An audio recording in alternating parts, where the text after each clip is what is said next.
Good evening, everyone. I'd like to reconvene the Thursday, April 27th, 2023 meeting of the Lake Forest Board of Education. If you'd all please join me for Pledge of Allegiance, followed by a minute of silence. I pledge allegiance to the flag of the United States of America and to the republic stands one nation under God, indivisible, liberty and justice for all.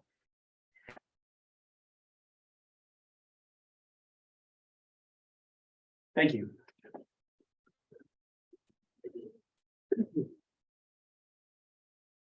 I welcome everyone in the room as well as anyone who has joined online. The meeting is just a reminder, the meeting is being recorded and is also being streamed online. And a copy of that recording as well as meeting minutes will be posted once they are approved. We are on to 2.3 roll call of board members. Dr. Wyatt. Here. Mrs. McCluskey. Here. Mrs. Starkey. Here. Vice President Rao. Here. And President Earl Dempsey, serving as chair, is here. We have all 5 board members present. Thank you all for attending. 2.4 approval of agenda, Mr. Rao. Make a motion, we approve the agenda as presented. Second. A motion on the floor, properly seconded. Any questions or discussion on that motion? Being none, we'll move to a vote. All those in favor? Aye. Any opposed? Any abstentions? Motion carries 5-0. Item 2.5, approval of minutes. I make a motion, we approve the meeting minutes from the March 23rd board meeting as written. Second. A motion on the floor, properly seconded. Any questions or discussion on that motion? Seeing none, we'll move to a vote. All those in favor? Aye. Any opposed? Any abstentions? Abstain. Motion carries 4-0 with 1 abstention. Item 2.6, recognition presentations, fun part of the evening. We do have one this evening. Dr. Lucas. Good evening, everybody, and we've got with us Mrs. Carter from Central. You want to come on up, introduce who you brought with you tonight? Right up here would be great. Thank you. Welcome, Mrs. Carter. Thank you. I'm Mrs. Carter. I teach 4th and 5th grade technology at Central. For the last several years, 14 years, I think we've been participating with DTI and the online Kids Safe cyber contest. And this year I would like to announce our 5th grade winner. That it goes to Allison Moore in Mrs. Parker's class. Come on.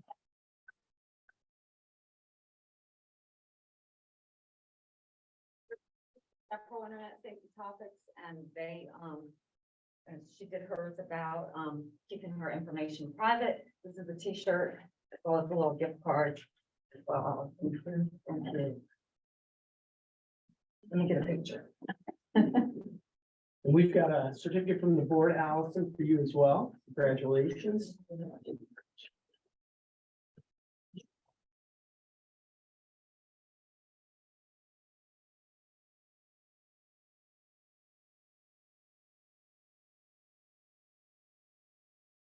Sure.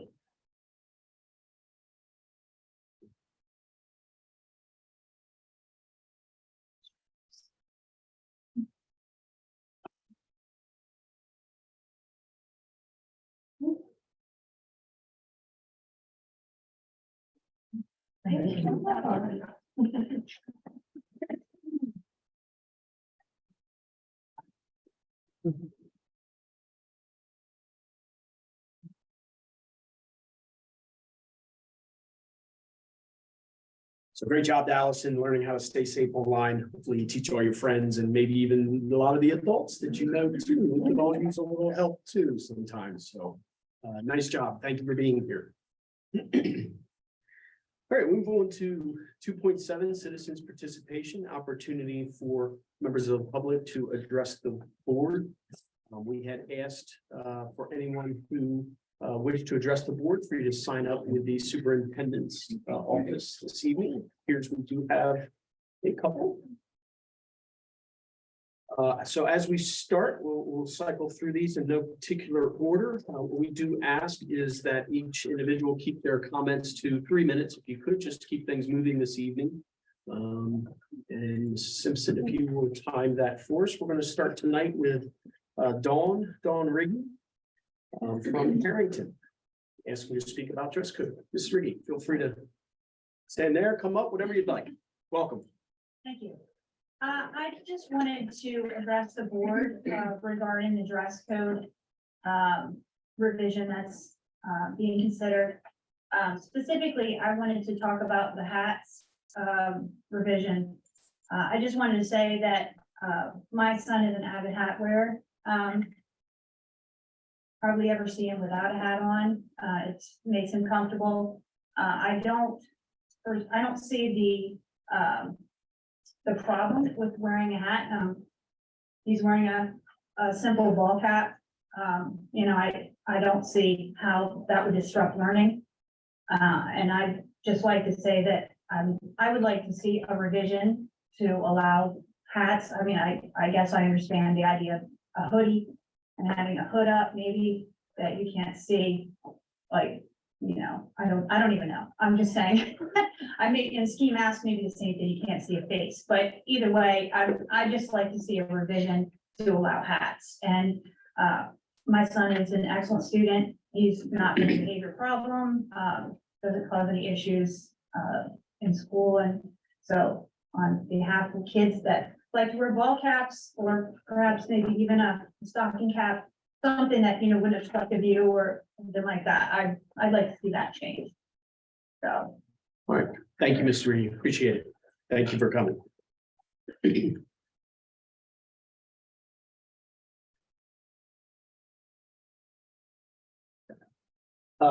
Looks like vote. First name Laurel from Felton. Laurel Sweet. I see it in the email. I'm sorry. That's fine. Welcome. Hi, I'm here for dress code too.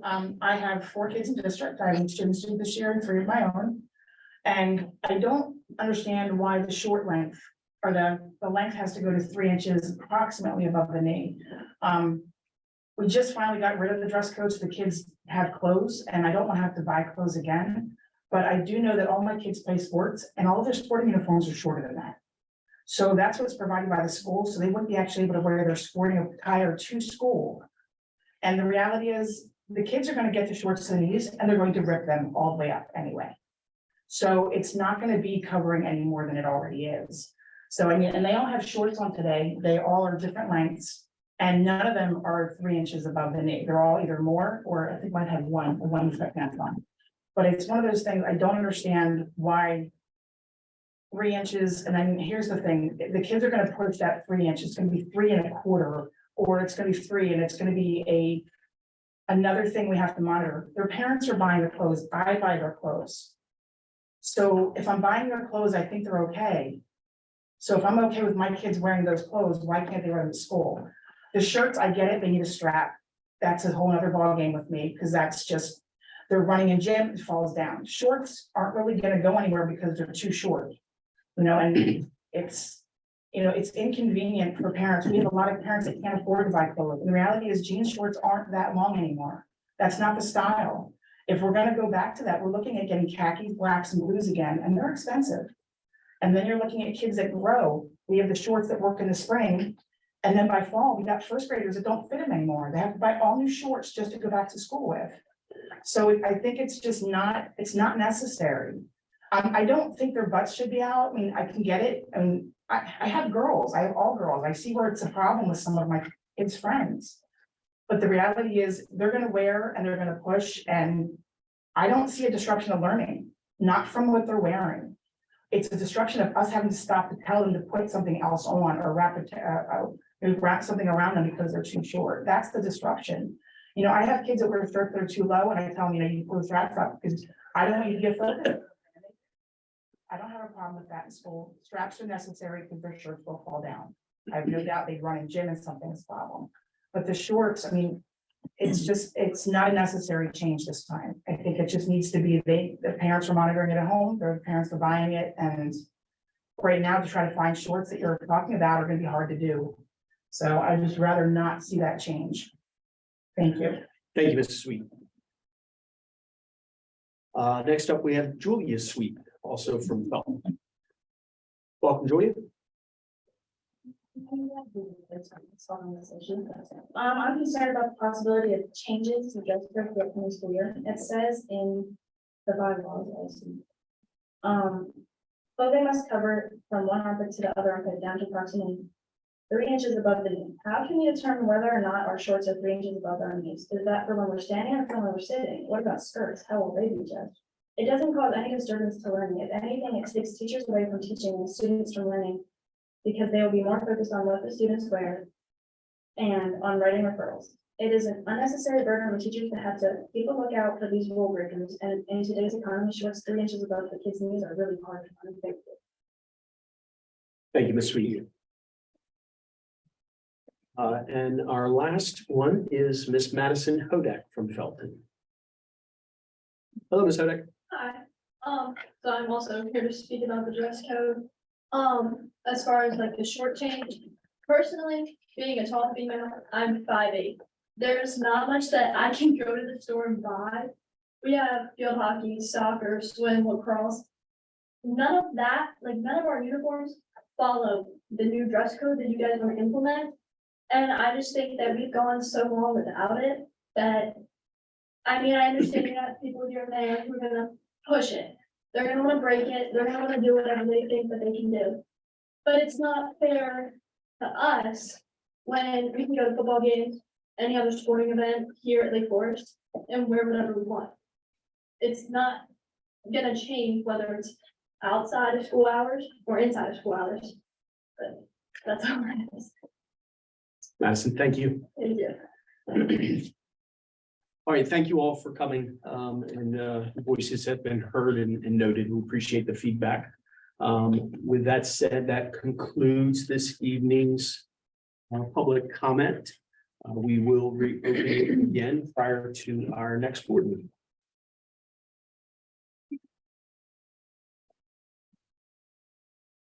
We're on to section 3 reports. I'll start off with 3.1 student council report.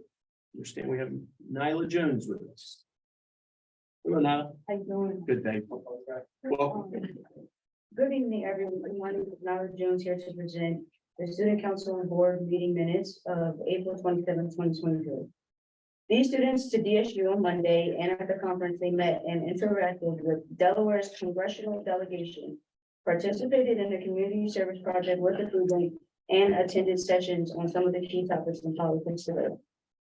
The students include Anna Thorsel, Jake Lafort, Gabby Duprez, Maya Jester, Julia Novak, and Jasmine Bailey. The 9 grand prize winners for the SAT Prep Enrichment Incentive, these students completed at least 20 hours and answered over 200 math and 200 reading questions in preparation for March's SAT test. If you need a picture, let me know. I have a few of the students together with their prizes, but prizes included Chromebooks, TVs, Nintendo Switches, and gift cards. The winners were Anthony Blanchett, Nathaniel Gates, Steve Dorsley, Xander Acevedo Epperson, Stevenson Dorsley, Michael Lazesby, Diaja Robinson, Natalie Husser, and Justin Armstrong. Abby Snowden has been selected to receive the McCabe College Scholarship. It's a highly competitive full scholarship to Swarthmore College. The last student to receive this was Christy Little, and prior to that was Haley Girardi. The BPA did a road cleanup on Killings Pond Road last Friday and has another scheduled for next Friday to clean the area for I Love Lake Forest Day. The LFEA scholarship nominations are now open. The Culinary and Hospitality had 4 students participated in the Pro Star fundraiser on April 19th at the Riverfront events. They worked with Josh and Zach from Ashby Hospitality Group. They will be partnering with the prom to provide desserts.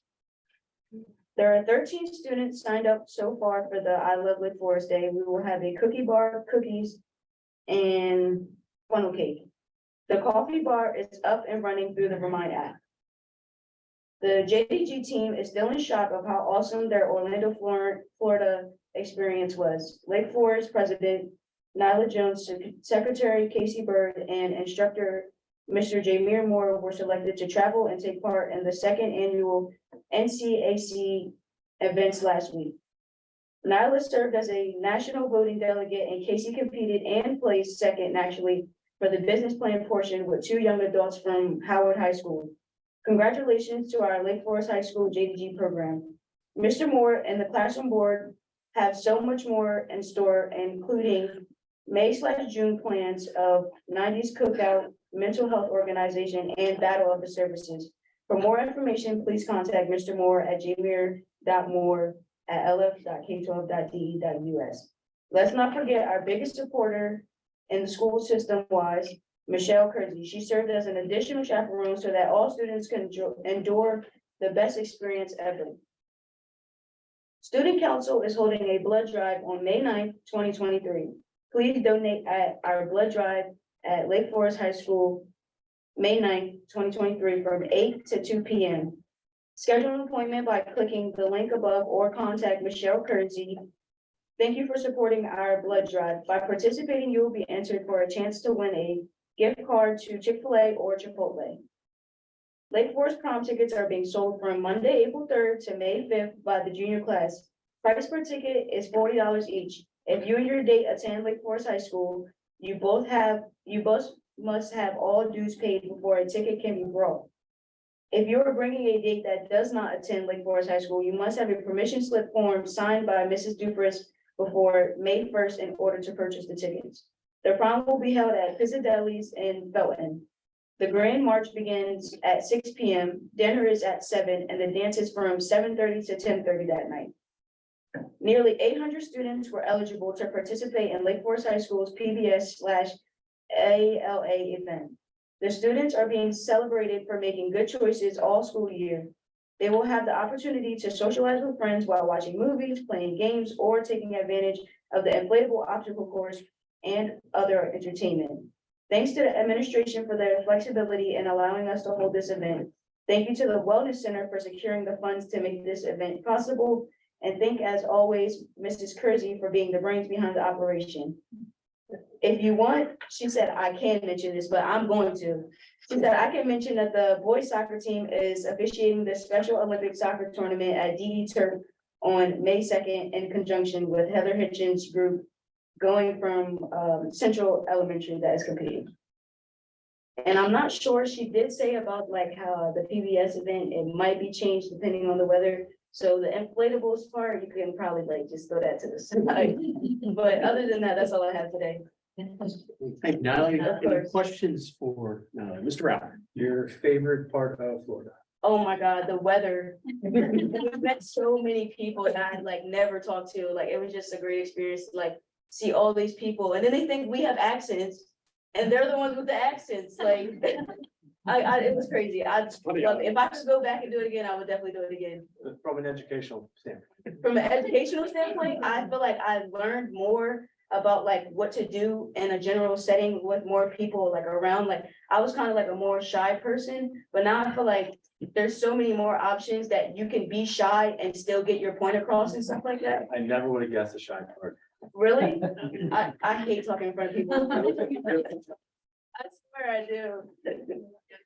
Thank you, I appreciate that. To go and experience that. Yeah, I mean, there were so many people, there were so many experiences that were there, and then we went to Orlando Universal, so like, that was just amazing too. It was real hot that day though, so I'm not gonna say it was the best, but it was definitely a great experience. I would go again. Congratulations. Thank you. And now remind us of your year in school. I'm a You're junior, a junior. Yes, sir. Okay, and your position in student council? student council, I'm a treasurer right now. Okay, all right, great. Yes. Well, it's nice to have you back. We look forward to seeing you again, especially next year. Of course. All right. Thank you very much. Thank Appreciate you, it. guys.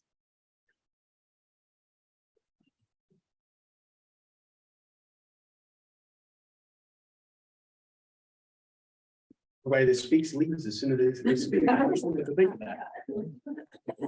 All right, we are on to 3.2 financial reports. Mr. Kirk Kellerman, welcome, Mr. Kellerman. Thank you. Good evening. We have a couple reports this evening. The first is the traditional monthly board report. So on the revenue side, again, this will be as of the end of March 31st, so we're about 3/4 of the way into the fiscal year.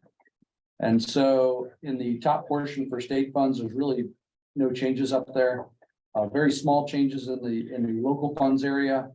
And the only real major thing to point your attention to is we did get our final allocations for federal funds for IDEA and Title I and Perkins. And so you can see in that far right column, or the second to the far right column, how much they're either gonna add to or subtract from our grants for the final portion for the year. But overall, we're at 91% of all funds received compared to 92% for last year. So any questions on the revenue side? The grants that you just mentioned and stuff, which lines are those that we can see reflected? So under the federal funds at the bottom, you have IDEA, Okay, sorry. Title I, and Perkins. Got it. Yep. Yeah.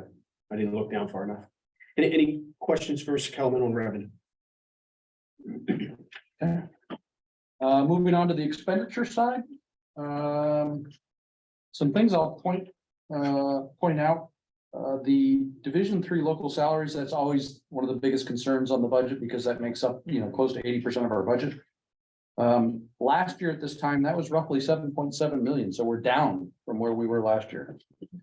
Some of that could be because we've earned a lot more units this year. So for instance, even at the high school, I believe last year we had to pay for a lot more out of local funds, the second assistant principal, whereas this year 100% of it's covered.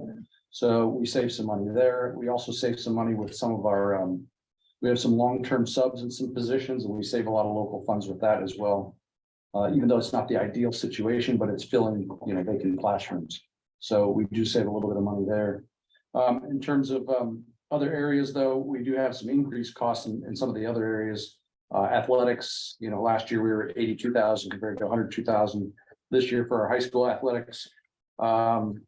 Our administrative services were at 370,000 this year compared to roughly 300,000 last year, so we're up significantly there. A lot of that's the liability insurance, the trash collection costs. And then building and grounds, we're up, quite a bit there as well. Everything's just costing more across the board in terms of all the services and all the vendors we use to maintain all the building and grounds. And then from the transportation, the 10% match, that 262,000, we were at 217,000 this time last year on that number. So it gives you a little perspective of where we're at in relation to the prior fiscal year. Moving on to the second page of the expenditure side, it's a mix with the schools. Some are up in spending, some are down. But overall, we're at 28% of the budget remaining on the discretionary side compared to 25% last year. So a little bit better improvement there. And a lot of that is because of the Division III local salaries. Going down into the non-discretionary side, our energy is up compared to last year. Our state transportation, of course, is up significantly since that's the 90% portion, and we cover the 10% portion with the local transportation. We do have some savings, though, in the tuition salaries. That was 315,000 last year. With the increased number of Division I units that we earned this year, we were able to shift some of those positions off of tuition funds to save our tuition tax dollars and put that onto state funds. And then also with the minor capital improvement, you can see a significant increase this year. We're at 246,000 expended compared to 41,000 last year. So we've virtually spent all of our MCI funds for this year. And we've already just recently requested our enhanced MCI. And so traditionally, we're not even close to going through our MCI funds this early into the fiscal year. So thank God they appropriated those enhanced MCI funds. So that gives us an additional, source, an emergency source for those expenditures. But overall, the all funds budget, we're at 32% remaining compared to 30% last year. So any questions for Questions for board member? Mr. Poplawski. So, didn't we say the MCI is like our savings account, correct? No, the district reserve is kind of our savings account. Is that what you're? No, because when we were at that legislative or that meeting the other day, what were we talking about? Weren't we talking about being able to touch those enhanced MCI? You had to expend all your MCI, Yes. but your MCI is normally we keep kind of like a savings account as well. Well, we like to carry it over into the next fiscal year so that we have a little bit to Right. start the fiscal year with. Mhm. Um, And Because of the challenge of trying to get that initial allocation from the state, we have to show that we have our 40% match in terms of tax dollars before they'll release that 60% funding, the state match funding. So, and in prior years, sometimes that didn't happen until November or December. So that's why you'd always want to carry over additional MCI funds into the next fiscal year. So, But we're gonna expend it and ask for that. yes, so fortunately, we have that, I think it's roughly 380,000 of enhanced MCI funds, so. So does But that we'll mean have we'll be to- down to 380 because we've expended all that we did have? Correct, so we basically only have 380,000 left in minor capital improvement funds. Now that we've dipped into that, are there any further restrictions on it? So again, the restriction was you had to spend through all your current before you can dip into that. Now that we're into that, is that 380 hours to then use as normal and carry over next year and it doesn't impact Correct, next year's amount? No, okay. correct. That's correct. So the only real restriction was having to Was to spend get it. through current in Yeah. order to dip into. And in actuality, I'm still going through that process right now because we haven't zeroed it out completely. And they won't release it until we zero it out completely. And so it's a frustration that I'm dealing with the Department of Education. Because they didn't think through the language on Yeah, that sure. when they appropriated the enhanced. We're gonna have to spend it all and actually go into debt with Yeah, expensive. so we've got purchase orders waiting to be processed with the new funds and we're just waiting for the funds to come in. Okay. So what do we like to keep in that MCI account? What do we like to keep in there? Like to roll over? I think probably a good 6 months would probably be ideal to roll over. So that, you know, you can make it through the next 6 months of the fiscal year. I think that would be a comfortable margin. And I'm trying to get to that point with the match tax with the MCI portion, because the state code does allow us to collect, you know, up to 110% of what we think we will need. And so I'm trying to get us to that point where we can feel more safe getting into the fiscal year and further into the fiscal year. But it's gonna take some time. Any other questions for Mr. Kellerman? I want to just go back to the first page of the expenses when you talked about some of our additional costs, buildings and grounds and the transportation 10% match, that type of thing. The number that's reflected here as far as the budgeted amount, is that what is that last year's number? Or does that take into account what we had anticipated the increased costs this year? I guess what I'm asking is, at the end of the year, are we going to end up with a higher expense than what we have in this budgeted column? Or is it already factored in there? Kurt? No, we've factored a lot of that in there, like we've increased that administrative services budget, knowing that our trash collection costs have gone up and that our insurance costs have gone up. Building and grounds, we have not, we did not increase that, we increased it a little bit, but not to the degree that it's going up right now. You know, Carl's mentioned that he thinks he might be able to squeeze it in under the budget this year, but he's already expressed to me that he's gonna need a bigger budget next year, so. Understood. And then transportation, we accounted for a much larger budget this year. Okay. In that, same with athletics, we increased it slightly, I mean, right now, the athletics budget is 123,000 for the high school, last year it was 116,000. But still, we're ahead quite a bit. So transportation costs are up for the athletic events and the officiating costs are up as well, so. Okay. Any last questions on the March monthly board meeting? Moving on, the second item on the agenda is the financial position report. And so we went through this process about almost exactly 3 months ago for to show data as of the end of December 31st, 2022. So it's still a forecast. We're forecasting now for the fourth quarter. And so the top line local expenses in the far right, the projected available balance on 6/30, which is indicative of what our district reserve would be. Really hasn't changed much from the previous report that we submitted 3 months ago or reviewed 3 months ago. What we are seeing though is we ended the last year with about a 3.8 million district reserve. This is showing 3.98. So we are seeing, as I expressed earlier, the lower local salary expenses. But we still have that 27th pay that we have to factor in. Mhm. So even though we're, $150,000, $200,000 below where we probably were last year in terms of local salary expenses, now we have that big $370 local portion that we have to cover for the 27th pay that we didn't have last year.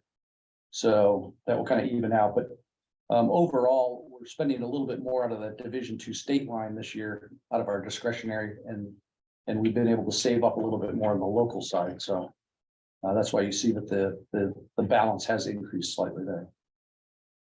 So any questions on the financial position? Questions for Mr. Kellerman on this report or on anything else? And this one will require signatures this evening, if approved at the end. Okay. Yes, sir. All right. Thank you very much, Mr. Kellerman. You're welcome. Although you are done speaking, I do not think you are allowed to leave. Yes. We're on to 3.3 Superintendent Report, Dr. Lucas. Thank you, sir. Good evening, Spartans. As always, I'd like to start my report by sharing some of the great things going on in the district. We already heard from Ms. Jones and Ms. Bird in their trip to Florida. I'd also like to recognize Lake Forest High School seniors Emily Rao and Mary Moeller, who were honored this week as Secretary Scholars. Each year, the Delaware Secretary of Education recognizes Delaware students from the graduating class for their exemplary work ethic, dedication, and accomplishments both in and out of the classroom. There were just 92 students recognized statewide this year, and we are proud that 2 of the students were our own Emily and Mary. So congrats to them. I'd also like to thank and recognize many people who have participated in the school finance committee. It's a long list of names, so I can't list them all, but these folks have led us in this effort to pass the school referendum on May 6th. So for all the staff and community members who have helped, I thank you. Speaking of that referendum, this is the last board meeting before we go to the polls on May 6th. I want to just send a final reminder that the referendum is being put up to support students. So I ask the community to come out in force and send the message that you support our students. There has not been an operating referendum here in Lake since 2012, and the revenue generated by this referendum will directly support school safety and security, recruitment and retention, technology, and transportation. If you need more information on the referendum, please refer to our website or just give us a call here at the Central Business Office. Anyone who picks up the phone can help. As a calendar reminder, the 4th marking period interim report we posted May 3rd. So I ask you to look at those reports. If there are any questions or concerns, please reach out to your student's teacher, counselor, or principal as soon as possible. The year is going to be over before we know it. We want all students to master their grade level content. Testing is ongoing across the district, so we ask parents, please know when your student is testing so they get a good night's rest, have a good breakfast, and be ready to do their absolute best on all of their end of year's assessments. Finally, next Saturday, May 6th, a big day for the district. I Love Lake Forest Day will take place on the stadium field from 10 to 2. And voting, as I mentioned, will be at various places from 7 a.m. to 8 p.m. So come out, enjoy great activities here at Lake Forest High School, and then go to your polling place and vote for the referendum. Voting will take place at Lake Forest North, South, Central, as well as the Frederick Fire Station. I thank you. Yield the floor back to President Dempsey for any questions or discussion. Thank you, Dr. Lucas. Any questions or discussion for Dr. Lucas and Superintendent Report? All right, thank you again, sir. We're up to 3.4 LFEA report. Mr. Ben Black, welcome, Mr. Black. Oh, good evening. So the first thing I'd like to start with is just remarking on our very positive working relationship with the board. I want to thank the board and the administration for the work they do to reciprocate and maintain that relationship with us. Also, we would like to encourage the community to go out and vote for the referendum for the same reasons, for those 4 key points. We will be participating at I Love Lake Forest Day, where we'll have a table largely staffed by Ms. Belichick and I don't remember who, but there will be people there. I will be there. So if people want to come and see us, please do. You can ask us any question you'd like. We'd be glad to answer. We have recently had our election, so I'll just go ahead and let you know. I did send this out to the board as well, that I will be returning to just being a building rep next year, and Mrs. Belichick will be the president next year, or for the next term, for the next 2 years. Next up, spring concerts and events throughout all the buildings will be happening over the next few weeks, next 6 weeks, I guess. So obviously you are all invited to come out to all those events and enjoy the work of those students. Next week's Teacher Appreciation Week. So I'll just say right now that obviously all of us at LFEA greatly appreciate all the work done by the teachers and all the certified staff every day. It's a ton of work and we appreciate everything they do. And I know that seems, yeah, it's fine. I'm very tired. I apologize. And my last note here is actually Ms. Bulcheck, who's going to update on the scholarship. So I'm very excited to say we have a huge debacle right now going on, or not debacle, but competition between Mr. Collison and Dr. Lucas for the pie in the face. Because as we know, we are trying to raise that $2,000. I sent out an email to everybody and letting them know currently, Mr. Collison, as of Friday, was winning by he had 309.33 and Dr. Lucas was at 305.46. However, right after I sent that email out, I got somebody to send me a PayPal of $20 to put it in Dr. Lucas's bin. So there is a huge competition. We're trying to make sure that we enhance our scholarships to get to that, to give away those 2 scholarships for those seniors. We're really pushing, and there's also some competition between Mrs. Wright and Mr. Rinkenberg, sorry. I'm trying to see who gets to do the pleasure of throwing that pie in the face at 1 o'clock at I Love Lake Forest Day. We know that we want to continue to get these scholarships out there. We are currently at $852.26. We are definitely looking to continue that scholarship opportunities. So as we know that we always want to make sure that we enhance that opportunity for our kids to get. Well, I've heard on good authority that Mr. Collison wants the pie in the face, so I'm gladly willing to help contribute to that. I'm gonna help Miss Wright be able to throw the pie in the face. Yeah, I appreciate everything. Please come out on I Love Lake Forest Day, as Dr. Lucas has said, the referendum is there, but we are also doing a bike giveaway. We are doing $25 gift card giveaway for students and a gift card for staff. The kids, all they have to do is write down 1 positive comment about their school and 1 area for improvement. And they get to nominate whatever staff member they would like to get the $25 gift card. The pie in the face, we will be taking money for the scholarships up until noon that day, so no one truly will know whether they get to have the pie in the face or not.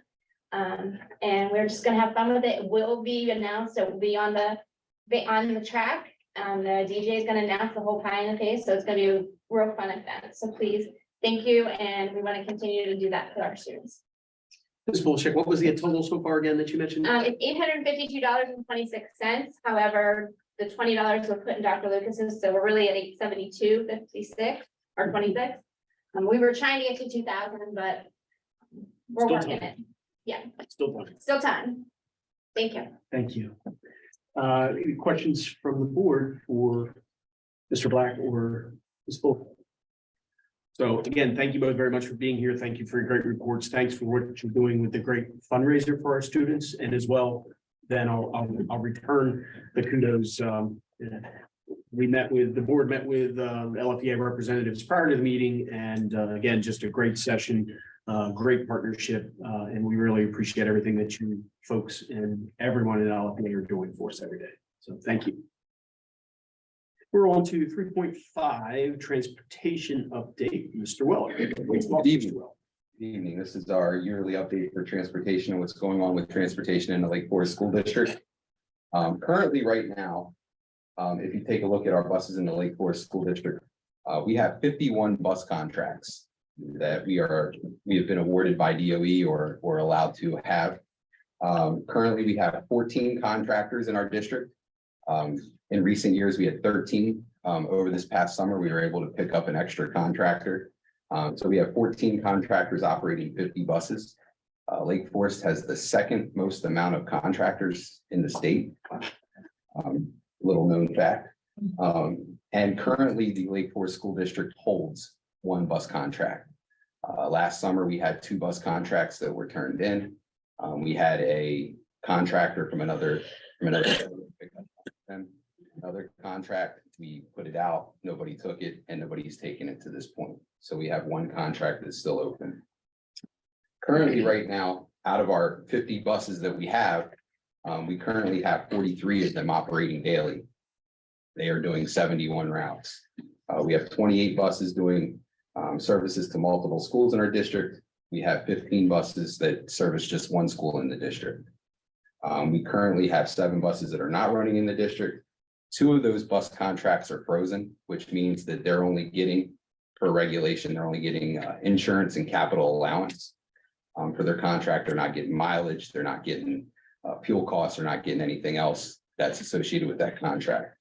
We have 5 other contracts where the contractor is able to either subcontract with another contractor in our district or using another bus in our district to satisfy those routes. So those routes are being covered. But we're currently at a point where we have 43 out of our 51 total buses operating daily. If you take a look at the next slide, our buses by contractor, Chambers continues to be our largest contractor, and then we have Beachy, Carroll's, who are right behind them, and then so on and so forth. We have Nakira, the contractor who has the buses down on Route 13 as you're headed south there on the highway. That's our newest contractor. She's come to us she's added a bus from Woodbridge, and she's our newest contractor this year. If you take a look at our buses by school, without having a full fleet running, we have 2 less buses this year servicing Chipman. We have a bus less servicing the high school, and we have a couple buses less servicing North. Part of that was for pandemic related reasons. So like, I don't want to put it all in the shortage. If you guys remember when we had the pandemic going on, how to space everything out and social distance and things like that, we had to add some buses in some certain areas. So we've managed to kind of scale back to get back to pre-pandemic in some areas. So there's that. Now, when we take a look at our student bus counts, I put slides on here for student bus counts per bus. Per state regulation, if a student is in kindergarten through 6th grade, they're allowed to sit 3 in a seat. If a student is in 7th through 12th grade, they're allowed to sit 2 in a seat.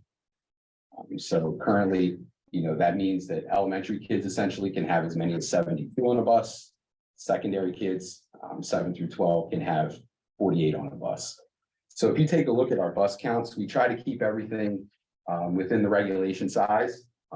Sometimes we do take into account that we might have absences, some of those things, or at the high school, especially, we may have a student pick up their license during the year and may not fall off our bus roster. We do have parents sometimes who leave their kids on the bus roster in case they need it. Eventually, if you take a look at buses 16 and 27, those are our 2 special education routes. So those service only students who have specialized transportation needs. So those counts will be low. A couple of our other buses that are low are buses that are running way out to the Maryland line. And sometimes, we don't want to put them on, we don't want to put those kids on the bus for 2 hours, 3 hours, or however long. So trying to keep everything within an hour while getting them to where they have to be. So those slides all show where our student bus counts are. And if you take a look at Chipman, like I said, we have some buses that are now over 50. While we're still in a comfortable margin, for me to be comfortable, I would like for our buses to get below 48 in those areas. Central, we're running pretty good there as far as the counts on the bus. We only have 3 buses, I'm sorry, that are over 50 right now. And then east is the area that I am looking at. We do see some growth in some of our numbers with students riding the bus there, with some development in those areas. North, bus 29, that has a lot of kids, but that's our largest bus stop. We have 35 kids that get off there at the daycare there that's right behind North Elementary School. So half-mile run to get 35 kids off that bus there. Same in South. A lot of our kids that ride the bus at South go to either J&J or Wonder Years daycare. So we do have those there. To go over our transportation accomplishments throughout the years, we've been able to, going back 5 years, we've been able to split transportation in South and Chipman. 5 years ago, Chipman and South kids rode the same bus together. They got out at the same time together. So we've been able to split their transportation. We've gone from 6 different types of bus cameras to just one type of bus camera, which has made it easier for multiple people to view cameras and take a look at footage and help with discipline issues when possible. We rolled out the Where's the Bus app with the GPS. All of our buses have that. And then we've changed bell times, particularly at Chipman, in order to allow us to keep that flexibility in routing. Without Chipman and the high school starting at the same time, we would really be, if we went back 5 years and had the start times that we had then, we would really be in some big trouble. So I thank everybody's support in that change and giving us flexibility on how to do things. We've been able to manage the COVID-19 pandemic without major disruptions to transportation. We've been able to shrink the walk zone for Chipman and South students. Before, Chipman and South students were walkers all the way from the railroad tracks all the way into town. We've been able to take students inside the railroad tracks. There are the walkers only. The students on the other side of the tracks are bus riders. And then while we had the CARES funding, we were able to utilize CARES funding to provide incentives for operating the routes to our drivers. When we take a look at the areas to address, the bus driver shortage, even though we're coming out of the pandemic, the bus driver shortage, as you can see, is real. Currently, right now, in the state of Delaware, 12 of our 19 districts are in the bus business and operating buses on their own. 3 VOTEC school districts are not. So that means 4 traditional school districts are left not in the bus business, and we are currently one of those 4 districts. It's us, Milford, Laurel, and Delmar. With that, one of the things that has happened, we've lost 5 bus drivers over the last 2 school years to Cesar Rodney to drive for their district. And so that's been a challenge for us as well. As contracts get handed in and they're at a point where they're not being taken by a contractor for various reasons, we are at the point where we're looking and examining having a bus driver and bus aide posting for our district in the event that we would need it. With that, we would only hire if a contract were to come to it, but those are things that we are currently working on and taking a look at. While we have nothing final for the board to present to the board yet, that is something that we are looking at as somewhat of an insurance policy in case we need to go there. We want to keep buses with our contractors, but we're getting to a point where we really have to take a look at all of our options. Student discipline is a big, is considered to be an issue for bus drivers who are leaving the profession, or when DOE conducts surveys for bus drivers. I will say that I think our administration does a really good job here taking a look at a lot of our bus issues and addressing them the best they can and doing things within Delaware code. Because of a lot of the issues that have gone on with the bus driver shortage, contractors have been more cautious to take on routes. One of the biggest issues that we've had this year is that we've had to be more creative in our specialized transportation and not necessarily using buses for specialized transportation. In every situation, we've used it on vans more than we kind of care to, and that becomes a very expensive venture over time. We also have more pre-K students that are riding the bus and have needs, so we're taking a look at that as well.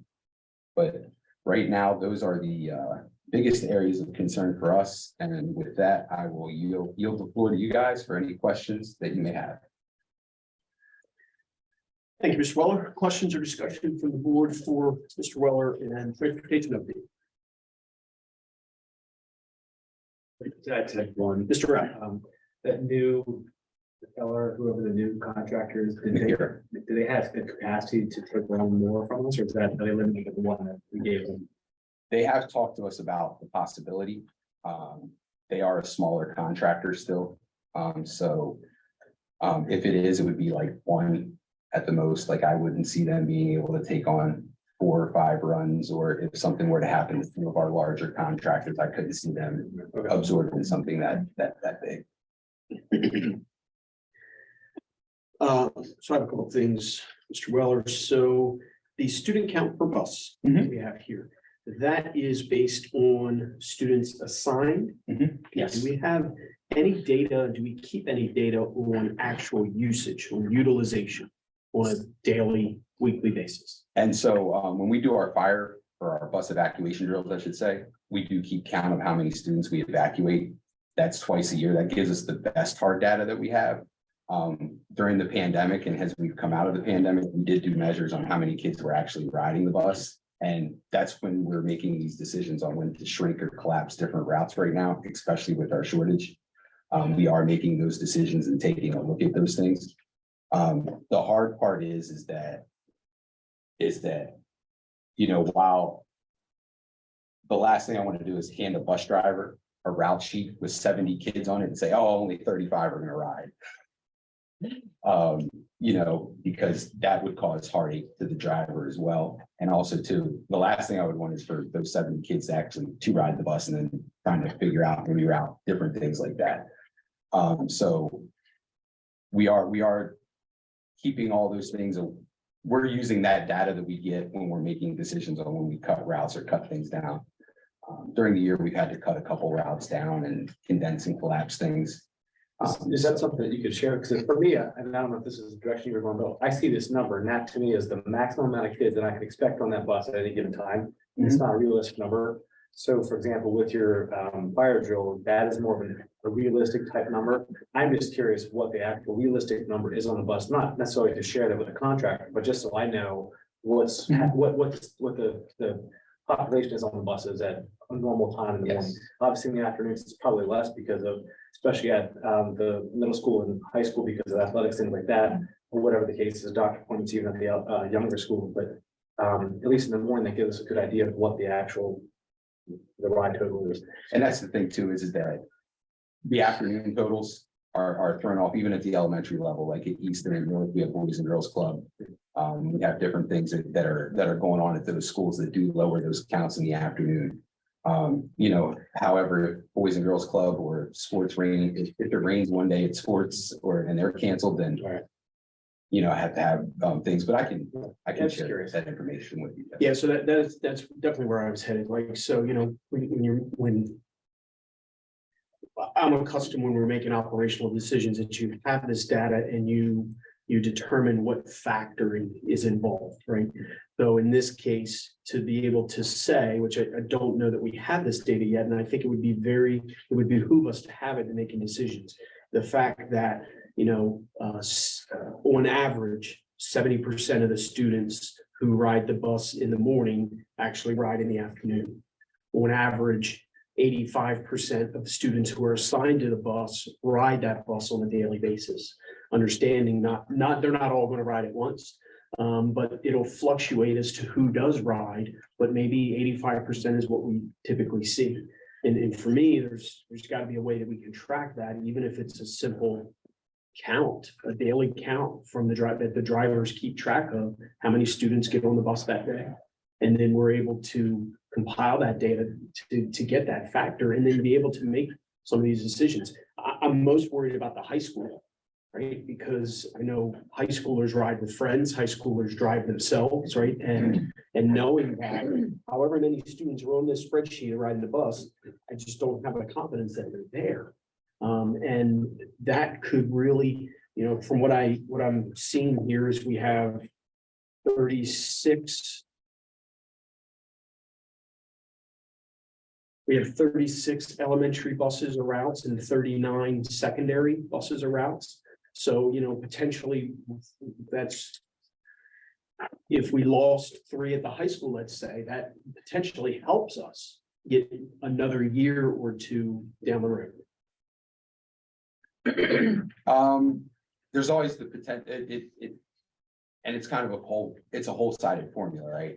And part of that formula that comes into it is how far the bus is running. Remember, those high school, every one of those high school runs do a double, so they double back to the elementary school. So, you know, how quickly could they get back to the elementary school to do the elementary part of that run? So there is a formula that is put in that, but those are things that we definitely we could take a look at. Yes, I wasn't seeing that, right? Chipman's got 20, high school's got 19, that's 39. Mhm. Central 15, North 10, South 6, East 5, that's only 36. Right. So it seems potentially all of our elementary school buses are running secondary routes. But there's 3 potentially that are not. We have some elementary buses that aren't running secondary routes. Okay. Like if you take a look at, and if you take a look at. You go to Central, like 35, bus 35, that bus runs all the way out to Bowers Beach. That is a bus currently that is routed as a single run. Even though we've doubled that up and shortened it up. To help out, bus 40 for South is a bus that is a single run. Because it goes all the way out to the Maryland line, southwest of Harrington, and that bus is running an hour 10. Because of just the distance it has to cover. So for me in this discussion, and especially going forward, if we are talking about potentially needing to get into the transportation business with some routes, the part that's going to be missing for me is to know what the utilization is compared to the assignment, right? Potentially by school, but more realistically by age group. Right. And then the other thing that had discussed previously and brought up, I'm really, for us, if it were to come to the board for the discussion about this, the other thing that's missing for me is some type of, I use private sector language, right? Some type of cost benefit analysis, an understanding of what it costs to operate a bus compared to what funding or what assistance the district would receive for that. Essentially, our contractor's business model, right? What does it cost them versus what does the state or the district pay them, right? For me, as one board member sitting here, right? For me to have that discussion going forward, those are the types of things that I'm really going to want to understand.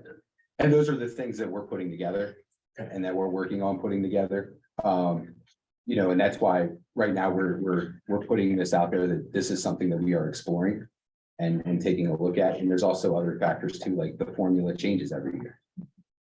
What will the formula look like for next year and the year after, and how do we combat those issues, however they may come up?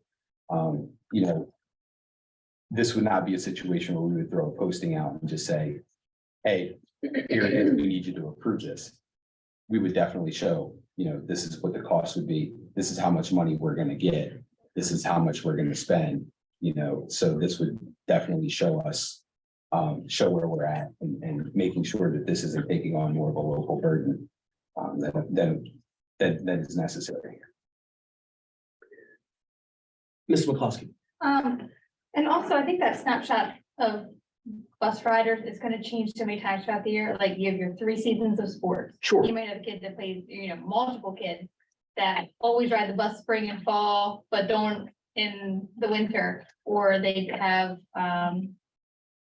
marching band, or they, you know what I mean? Like, there's just gonna be so many variables, so many different times of the year. You don't always have to bank on the possibility, though, that for Sure. everyone, correct? But my thing is, right now, we're just talking about this anecdotally, Mhm. knowing that these things happen. We really don't have an understanding of the impact it truly has. Yeah, but I'm saying like you said, I think it almost has to be more data than none, like where it's gonna have to be a daily or a weekly count, because it could change so Correct. variably. Right. That, Like, you if, can't take it in May and assume that's what it is throughout the year. Right, Understood.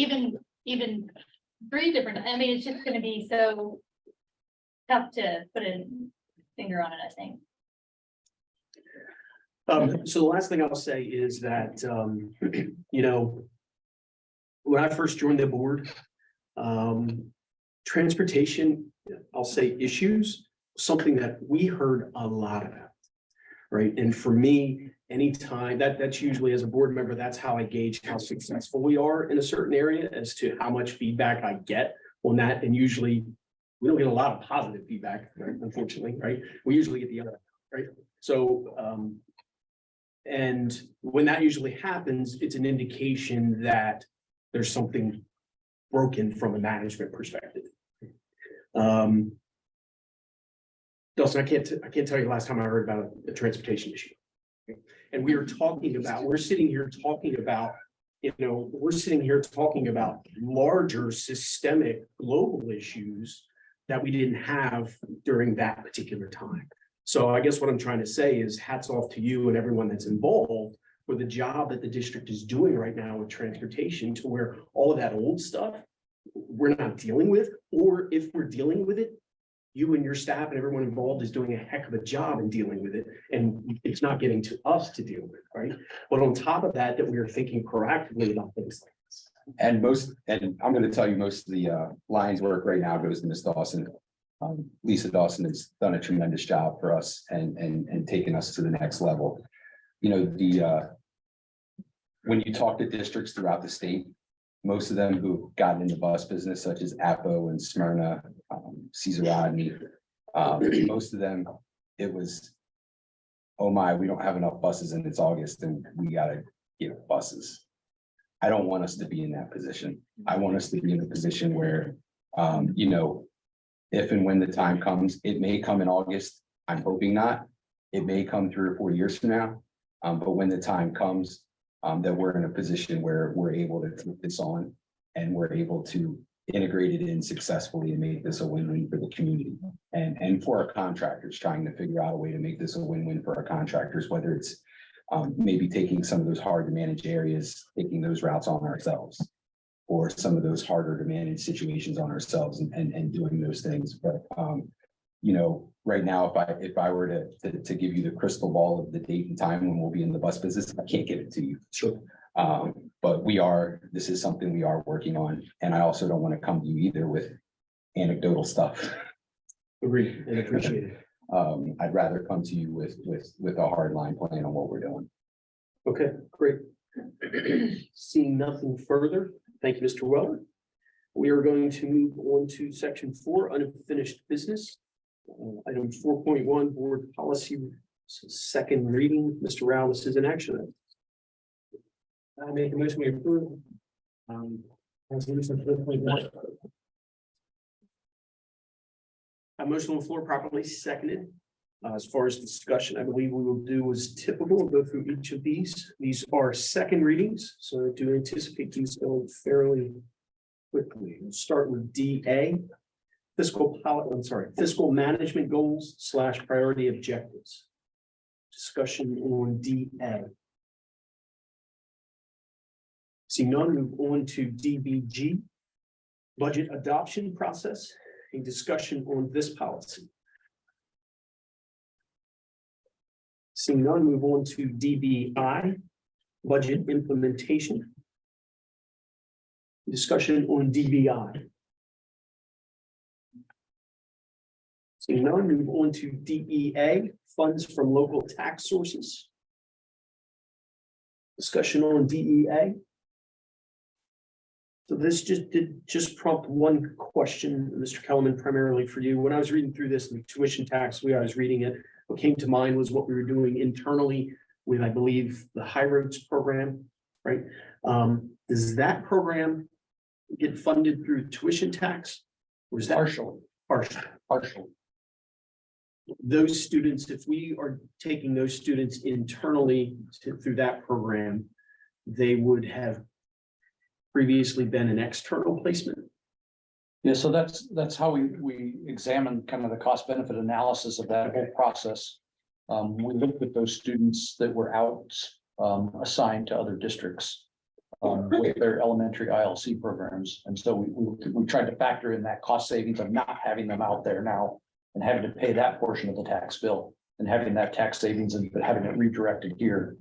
So the question I had though, is that if it's external, it would be, we could entirely fund it through the tuition tax, correct, which we can adjust yearly.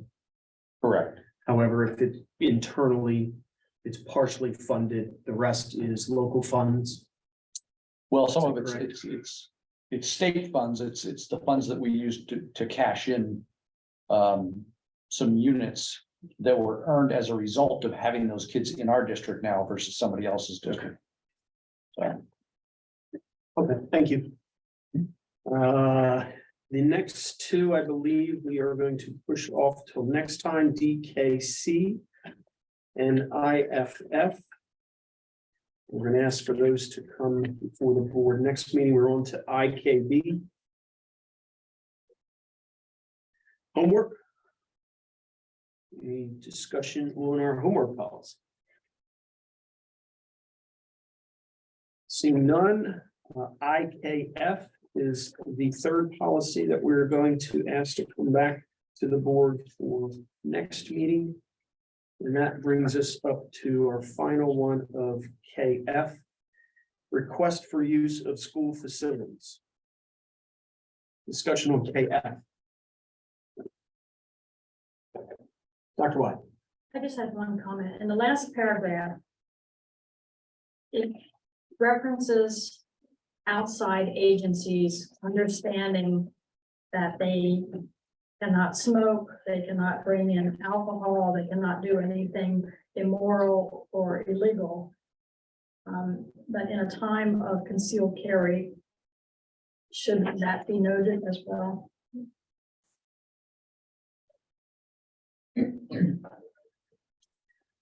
I don't see any reason why not. Because I know you're not allowed to smoke on school grounds, and Right. you're not allowed to have alcohol, but I just want to make sure that anyone using our facilities truly understands that they cannot, even if they have a concealed carry, they cannot bring it onto school grounds. That was just my thought. Is there a rush to get this one in place? Or can we just bring this back? Policy in place. Hmm. I'm sorry, It's a matter of modifying it. That's a question in that sense. I would want to ask our council to answer that question. That's okay, yeah.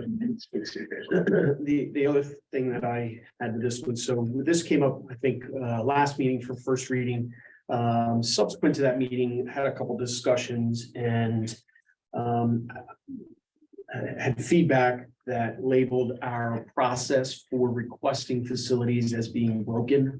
And one of the things that was mentioned was organizations submit a request and then it seemingly gets lost in this black hole where there's not response or the requester is needing to follow up on it to find out the outcome.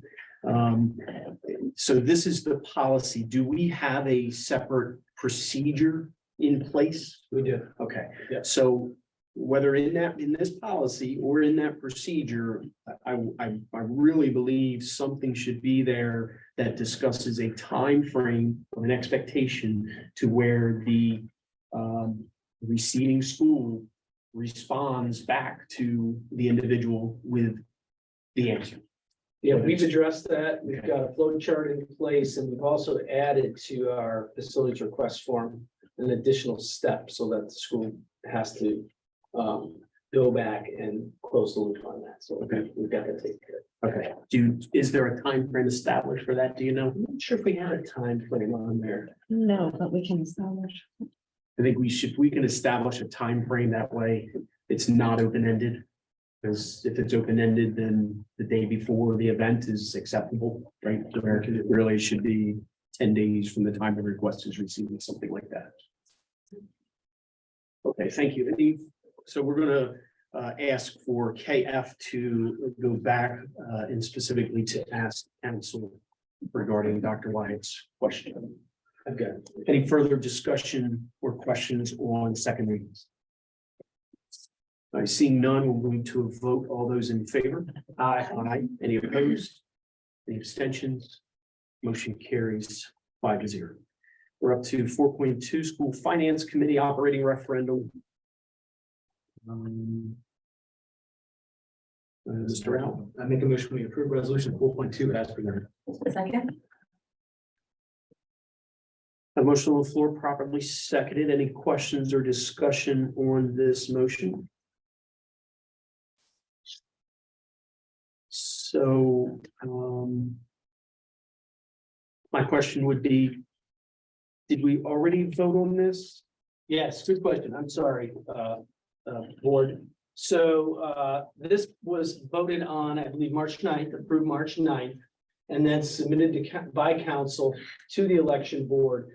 This is standard practice. The election board typically will come back with recommendations for not very minor corrections. For example, They changed our original font was bolded. They asked us to unbold.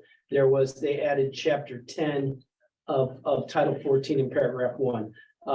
And then council reviewed and then resubmitted, and this simply has to be reapproved for final approval by the board, although it is existing. If you look at that page and our original, those 3 last sentences were single spaced, and the election board has double spaced them. So I've checked all the corrections, council's checked all the corrections, and everything is, substance hasn't changed, just some style and editing typos, things of that nature. Okay, thank you, Dr. Lucas. Any further questions or discussion on this motion? All right, seeing none, we'll move to a vote. All those in favor? Aye. Any opposed? Any abstentions? Motion carries 5-0. Section 5, discussion items, 5.1, student code of conduct. Good evening again. We're here tonight to present to you guys the 2023-2024 student code of conduct with its first modifications. As you guys all know, 2020, this year was our first year where we've implemented the student code of conduct. We spent a majority of last year developing this and reviewing it with council and administrators and just getting everything together. And so this year was our first year of implementation. So far, it has been a very helpful and successful document for our administrators and staff here in the Lake Forest School District. As we went into this process in March, we had a policy committee meeting where members could come and provide input into the student code of conduct. And then also too, we spent time with administrators soliciting their feedback. So in taking feedback from both of those sessions, I crafted our first revisions to the code of conduct.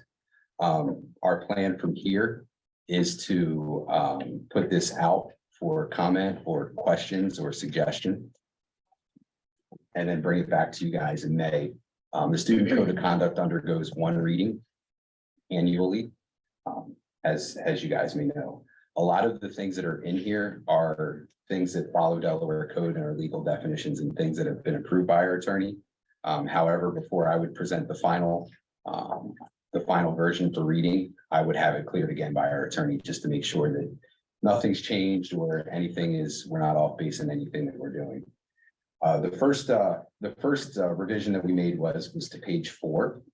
We really beefed up the acknowledgement form. So then that way parents and students know what's being signed and they know what they're signing when they're signing it at the time that they're reviewing it. They know that they're talking about technology, personal cell phones, when a code of conduct is in effect, things of that nature. So really just beefing up that acknowledgement and knowledge of what you're signing. We beefed that up. The next thing that we took a look at was on page 8 with the attendance policy. We added in language there that allows parents to electronically reach out to building attendance clerks or administrators to provide notes for excused absences. We really felt that was helpful there and kind of eliminate some confusion because parents would email teachers or other staff members sometimes absences and then it wouldn't get to the attendance clerk. So we wanted to streamline where those things would go. One question for you there. It says notes must be turned in the attendance clerk in handwritten form. And then it says they can be submitted electronically. So does that mean I have to write a note and then scan it and send it in? We can clean that up. Okay. Yeah, we can. Now, clean it up. written, it just say it must be in written form is great, but not handwritten. And quickly, are we accepting, because I just want to make clear, and I read through it and it doesn't say otherwise. If you stay home from being sick and your parent writes a note saying that you were sick that day, is that enough for an excused absence? Yes. Okay, because there has been back and forth whether parents believe that is always excused or not. And I've definitely heard that in other districts, so I wanted to make sure. Yeah, I mean, once we get to a certain limit, like where your truancy is involved and things like that, then medical documentation may need to be provided based on if a kid's in Right. truancy court or active in those situations. But as far as like a traditional typical situation, And maybe that could be in there, that if if a point becomes maybe or maybe not, I'm just saying. It doesn't clearly, I just wanted to make sure people know that. Because some people go out of, I know I've gone out of my way to make sure I get a doctor note emailed to me and I'm like, do I really need to do this? I'm not Right. sure. So then the next change is to the student dress code. We did decide to make some efforts to kind of bolster that and maybe beef it up a little bit than what we had previously. The students that were here tonight that were presenting, I went out and we're arranging a time to meet to go over that with the students, because I think it's important for us to have student feedback in something like that as well. One of the things that we covered was making sure that areas of the body are covered basically from armpit to below the waist. And then the language that we used was something that was in line from Cape Henlopen and different districts such as that, about the 3 inches above the knee. But those are definitely things that, you know, I'm willing to hear feedback on in those areas. As far as the headwear, hats and hoodies, a lot of that comes from security issues when students are wearing hats, hoodies, hats or different types of ski masks or hats in the building. It really makes it hard to pick it up if we need to look at security footage. So from a safety standpoint, that becomes very difficult for our administrators to try to look at and identify those situations. So that's why we decided to put that in there. For clarification on that one, hoodies are permitted, you just can't wear the hood up. Correct. And then also to footwear, we decided to beef up the footwear policy because students have, you know, gym class and different activities. We want to make sure that they're wearing shoes that are safe for any academic activity they may be taking. Well, I think for that number 3, I think make it hoods, not hoodies. And like I said, this is a rough draft that we are putting out. You know, definitely want feedback on it. So definitely we can do that. The next part that we took a look at was on page 12. We decided to make a section for student use of personal cell phone, to make sure that if a student is using their cell phone, it has been accepted by the staff at school, and that a student is not just using their cell phone in class or during a time and they just have it out. So we wanted to make sure that that was highlighted in our student code of conduct and make sure that that is something that we are covering in there as well. And then when we go down into the different offense categories, we decided to add offenses that have come up as regular offenses during the school year that we didn't have in the code of conduct previously. So we added a couple of different offenses. We thought that there was going to be a specific one put in each school this year made for vaping specifically. It has not appeared yet. That's why we haven't put it in there. But we've added, I believe it's 3 of them we've added this year to the code of conduct. A lot of the second half of the code of conduct after the bus conduct policy is legal processes and procedures that are reviewed by our attorney. We did not make any changes to those areas so far. With that, throw it back to you guys for any questions you may have. Was the possible dress code change advertised? I was curious with the amount of public feedback we got tonight, unless it was just from the board agenda. It's posted from the board agenda. Okay. And I appreciate any feedback that we can get. Definitely, you know, it was Especially early. It was great to get it early, and it was also great to get it by students, because rarely when you make a change in policy, do you get any feedback by students. So it's great to get that as well. Something about points to after the 3 inches. I remember in the past when it was in there a long time ago before the national dress code, we had collared shirts, things like that. The 3 inches was defined, and I don't remember which one it was. And it may not have been 3 inches, but it was in a seated position or standing position, one or the other. I don't remember which one it was, but that's the between just identify, answer the question. Are we talking 3 inches seated or standing? Yeah, and I have a daughter who's in high school who's 5'8". I understand the challenges.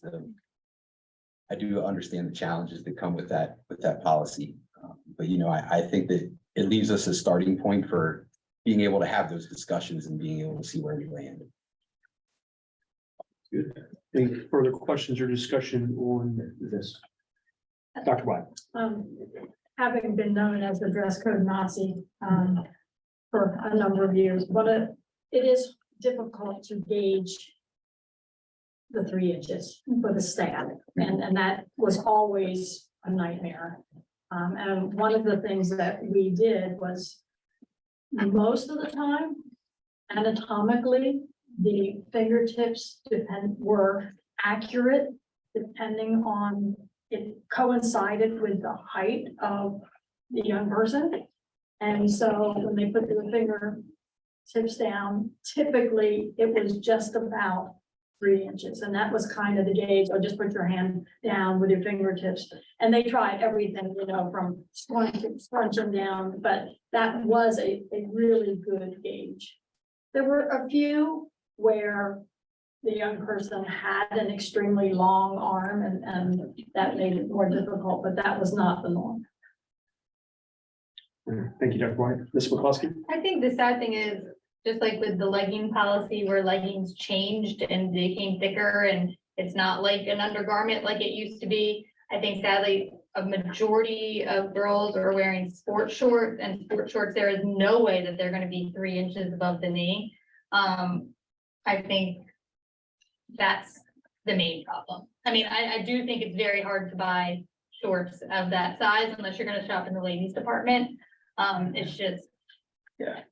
So I think there has to be some sort of, like you said, student-centered discussion, making them have ownership in it. Because drawing a line of either fingertips or inches or something is going to be very. And that's the hard part, right? I mean, years back, we had a very long dress code that said no this, no that, and different things, and that gets very hard to enforce as well. And I think that, one of the things that we want our administrators to be able to do is exercise proper judgment on what's proper school attire. And I think that we have to get to that area and help them with that. Mrs. Stark? Not looking for a long drawn, but I'm just curious, was this been the student code of conduct? Was it helpful and beneficial this year? In its first year of implementation? Yes. It's been very helpful to, I think, also our new administrators, Principal's head shaking, but that's good. to our new administrators who might not know the process. And when we're going through different disciplinary situations, I can sit down with somebody and go through the code of conduct and say, this is what it says, this is the process we should follow, these are the things we can do. And I think also too, being able to take a look at situations independently and make judgments on them. It's been very helpful as well. And so I guess the things that you've added have come from administration Mostly, and stuff? yes. Because I was gonna say, at this point, walking into the high school now, I can see hats on heads and things like that. Is it a disruption or is it you know what I mean? Like, I guess that's my thing is because, I saw a kid just walking by with a hat on. He was just living his life. I think the hat on the head is not a general disruption to the classroom. However, when situations take place and you're trying to work through and sort through them and identify people on camera, it makes it extremely difficult to do that. Especially, like you said, if their hat's pulled down or if their hood's out. Okay, so seeing nothing else, briefly, steps from here, this is going to go out, be released for public comment Yes. over the next 30 days. How will we do that? So we're gonna release it for public comment and then we will make revisions based off of the feedback we get. We may make some, we may make none. I'm going to assume after tonight, we're probably gonna make some. And then we're going to provide it back to our attorney just to make sure that we're legally sound still in what we're doing. And then we will bring it to you guys for first reading. It only gets one reading. As it's not a usual policy as we do it yearly. Okay, the goal for that is our second meeting in May, Yes. but that still provides us at least one opportunity in June if needed. Correct. Okay, great. Thank you. We are moving on to section 6, I believe. I lost my place here. Section 6, board policies, first readings. This is a discussion item. We will go through each of these individually. starting with BHA, school district logo and motto. I did not see any suggested changes to this. However, Dr. Lucas, I know this is something we have discussed. Do you have anything to add or bring to the table on this? I do. So our district, we implemented this policy fairly recently within the last couple of years.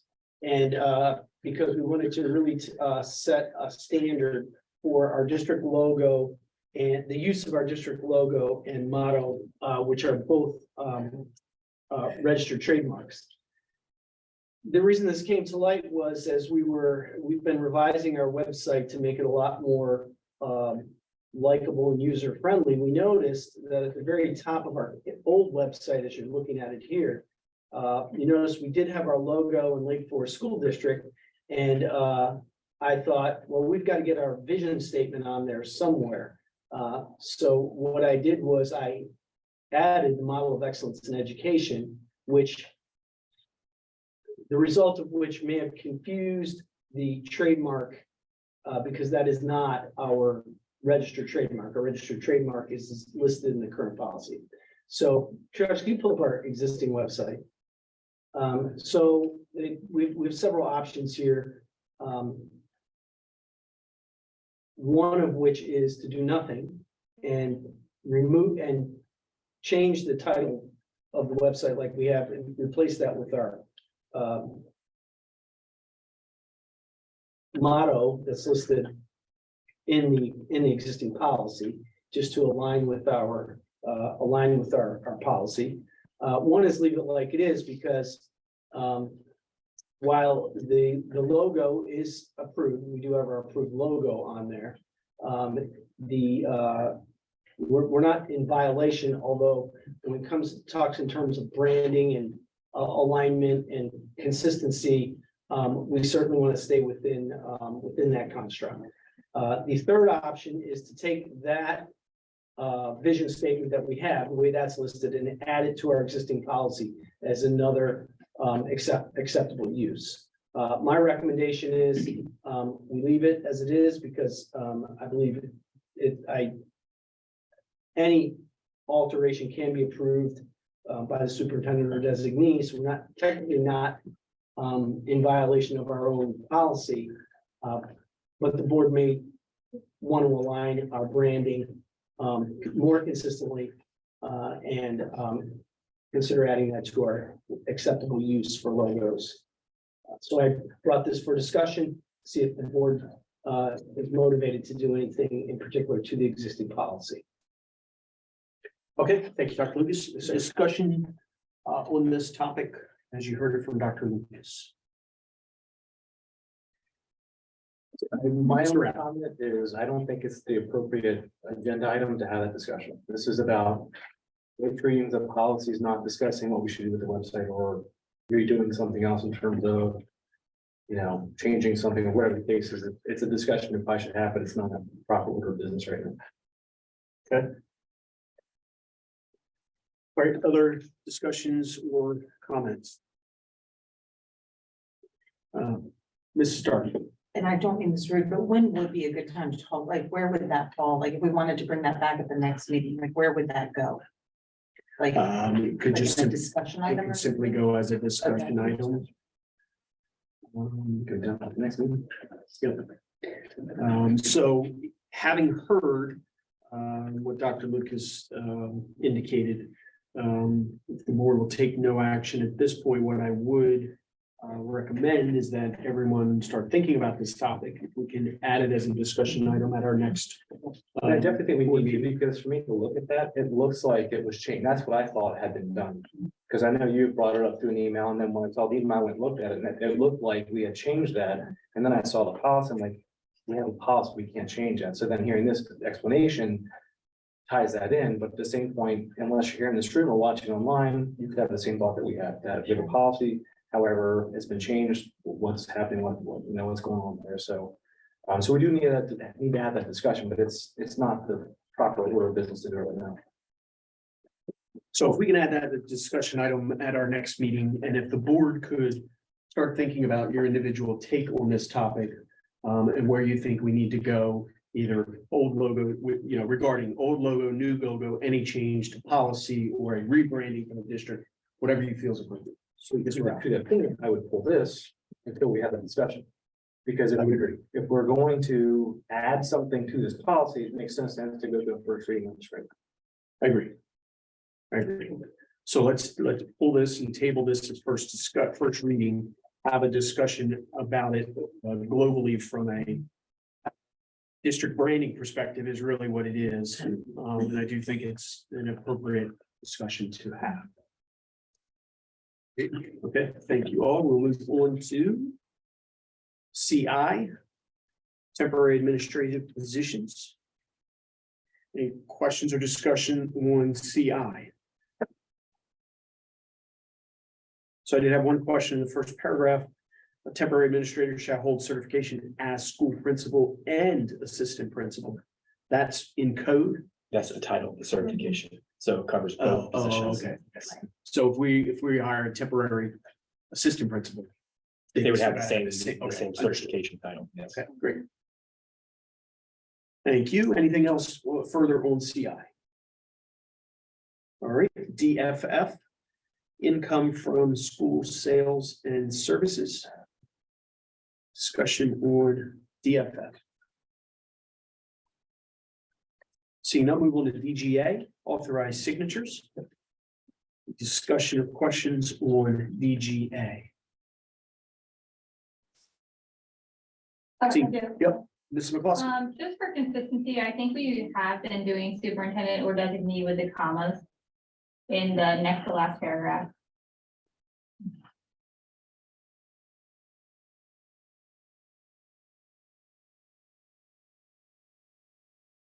Okay, thank you. One more of this grammatical thing, last paragraph, first sentence, looks like there might be a hard return if the word banking. It's not justified like the rest of them. Oh, right. Doesn't affect the policy, it's just. Okay, thank you. Anything further on DGA? Seeing none, move on to DIA, accounting system. Discussion on this policy.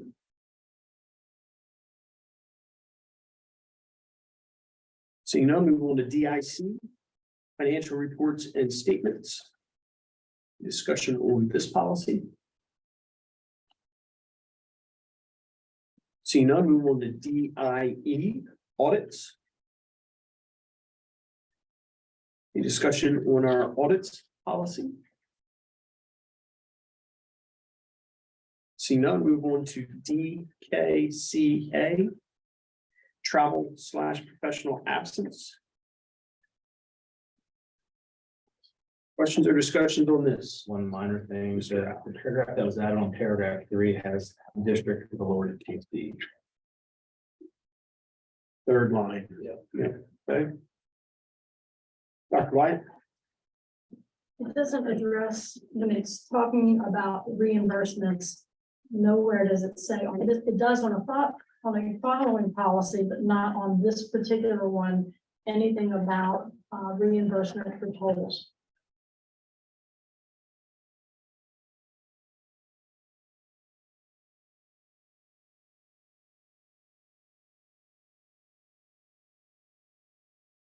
It is down in the incidental expenses. It talks about reimbursement for tolls, parking tips, and other incidental travel expenses. Will be reimbursed at $5 per day without receipts. That is page 4. The paragraph that starts in red, incidental expenses.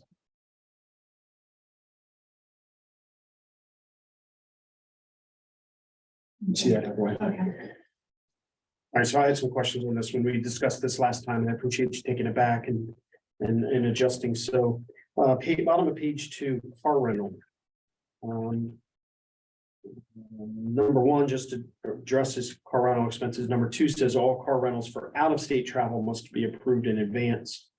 That to me then leaves the question of what about in-state? Like we call out out-of-state specifically. We don't say anything about in-state. I'm assuming the assumption is that in-state is probably not permitted. Yeah, I mean, we've never permitted in-state car rentals. I mean, we usually provide mileage reimbursement for anything in-state. It's typically, I mean, I've only ever seen where somebody needs to rent a car if they have to fly somewhere and then get to a location from the airport. I guess what I'm saying is, if you take out what was in red, I'm assuming previously this may have said car rentals must be approved in advance. Yes, Is that potentially what the existing policy says? So now that we specifically call out all car rentals for out-of-state travel, right, that leaves a bit of a hole as to a question of, well, what about in-state? Right, So all car rentals shall be for out-of-state travel only and must be approved. something like That's the that. intent, and we should have something like that. Yes, I would agree. Thank you.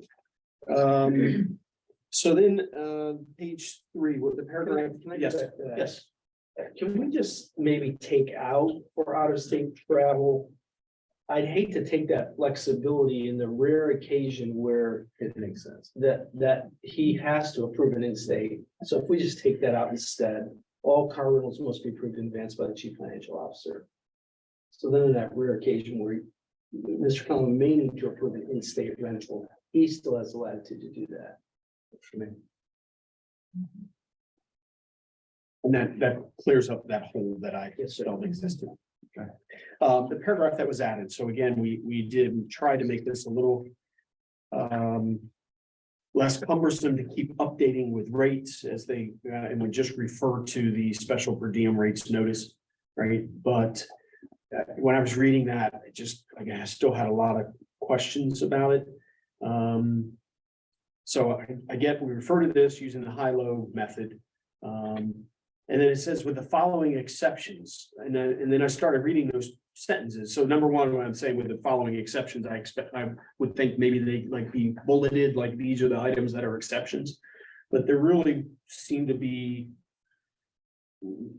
like the second paragraph after that, high cost localities with higher per diem rate, that really wasn't, that was more of a clarifying statement. True. And not an exception, true. right? So the wording there was kind of confusing. And then, so my understanding is with the high-low, right, there's just two.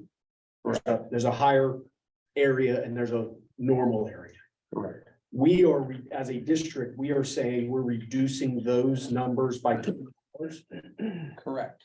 The ones that appear in that special per diem rate statement that comes from the IRS. We're saying you're gonna see these, but these are not what the district will reimburse you at. You have to subtract out that money.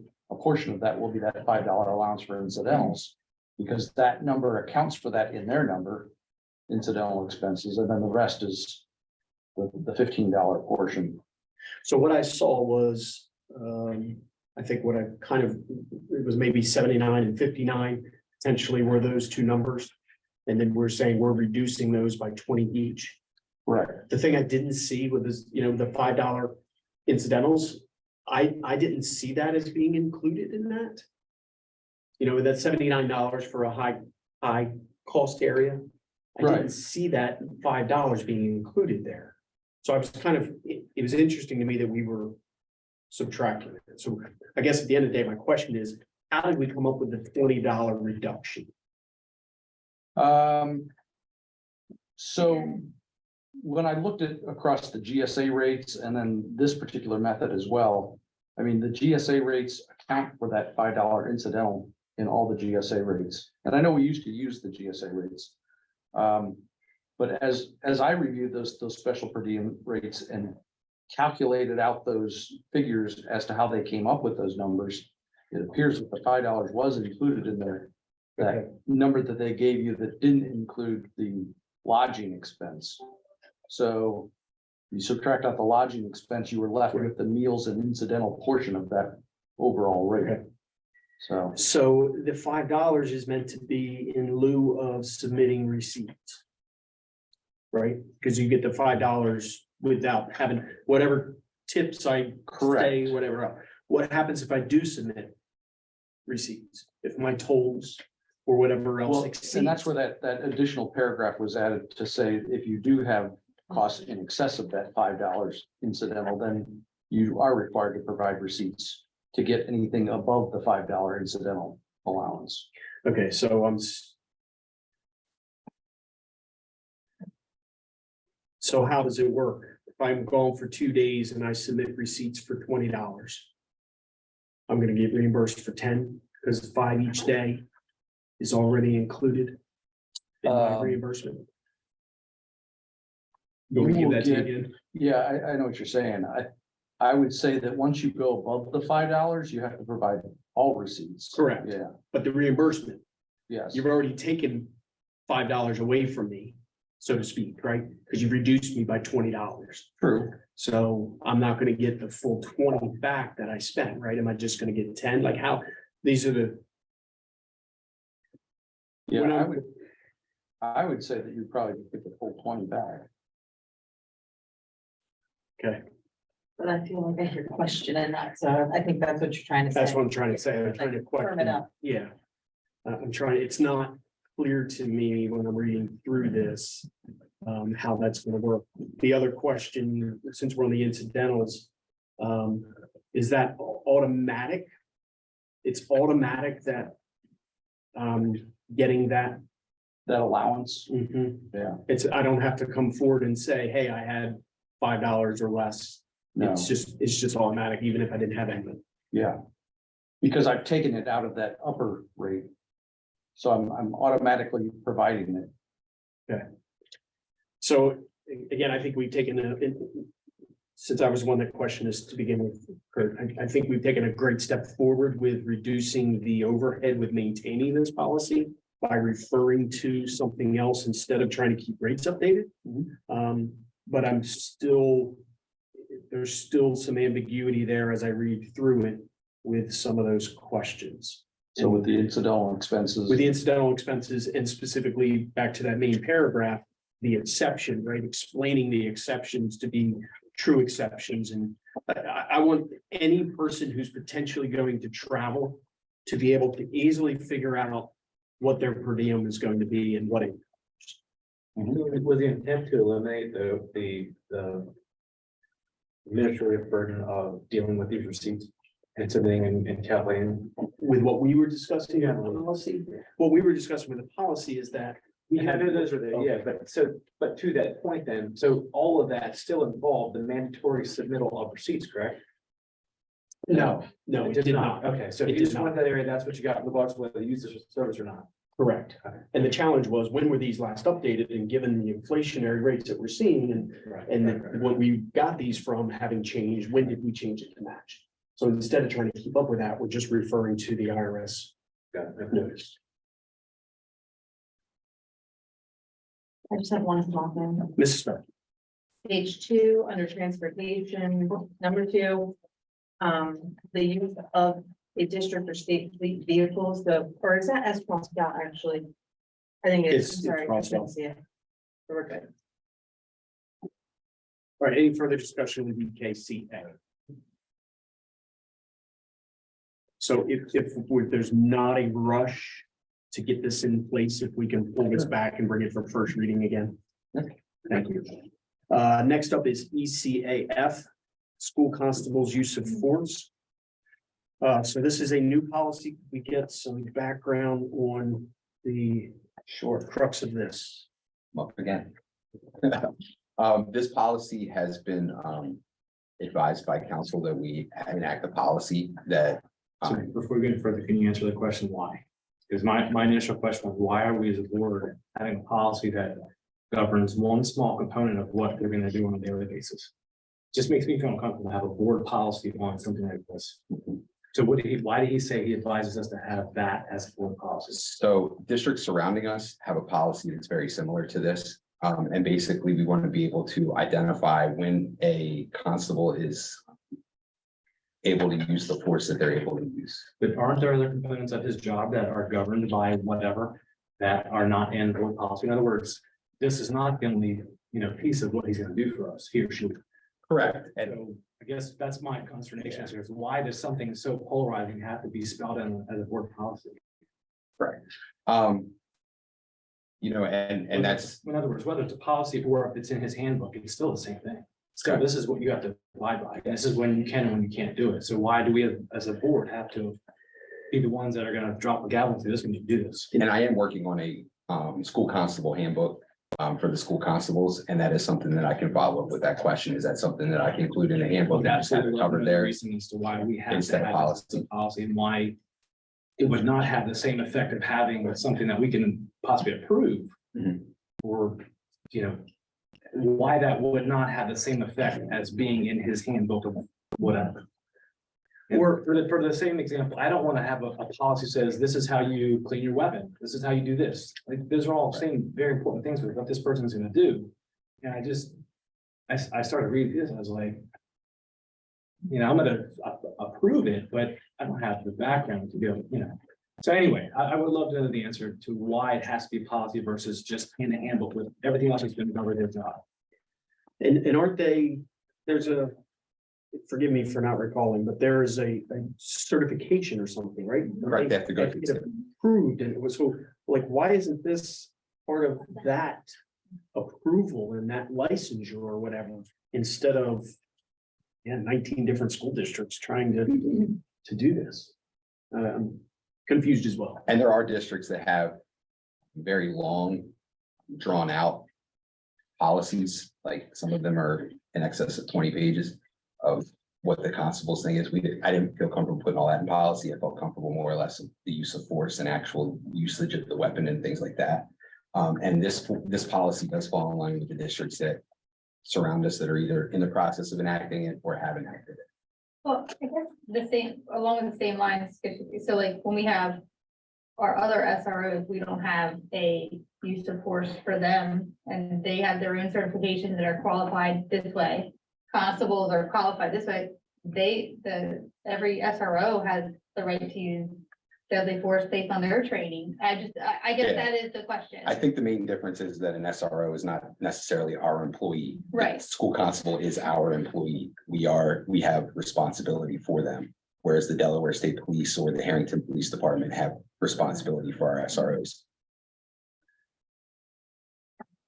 Yeah, I don't see as much of a distinction that they're still operating in the same capacity in our building, and we should have an expectation, right?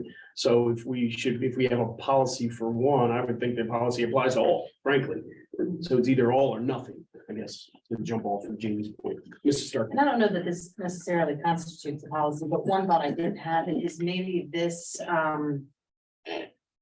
brings some transparency to the role of the constable for the community. You know, like what the expectation is. I don't know. It's just one thing. I'm not sure it constitutes a policy for that, but I do wonder. I think that is one thing people are divisive about with him or her carrying a weapon. So I don't know if this would just bring clarity to the when it is appropriate and when it's not. That's my only support. I mean, I think we could do that. For me, it just comes down to our primary responsibility for members is that's what, it doesn't make sense to have a policy for this nature. To me, it seems like other school boards are doing it because it's a very polarizing.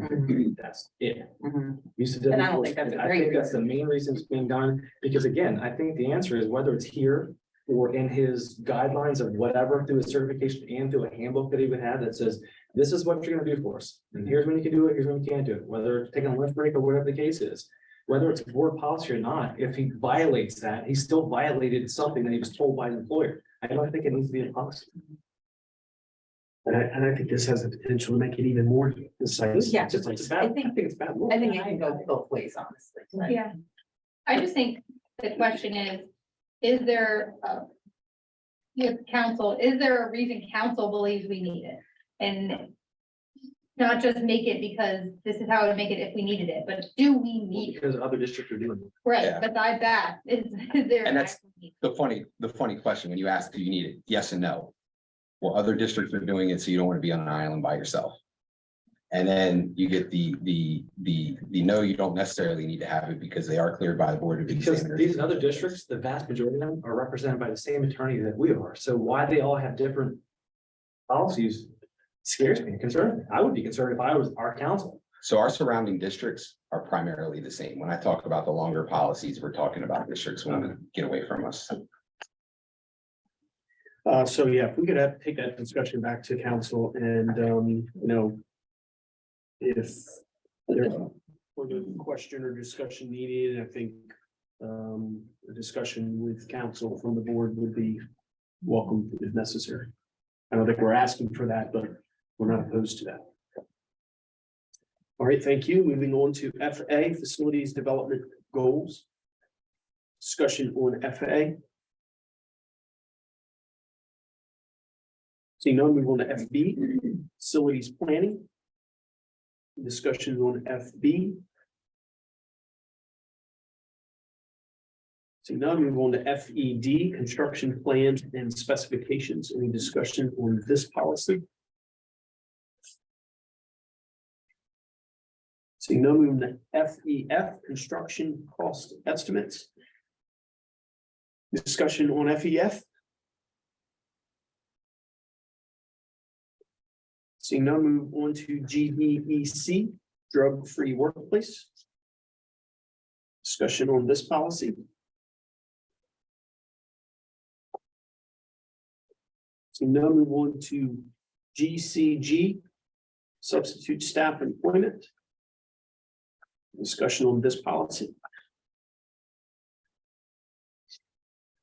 Seeing none, move on to JIE, Pregnant Students.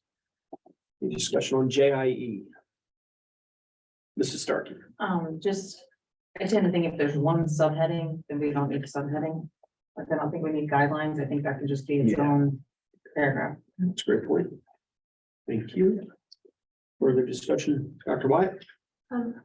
Just from a past experience,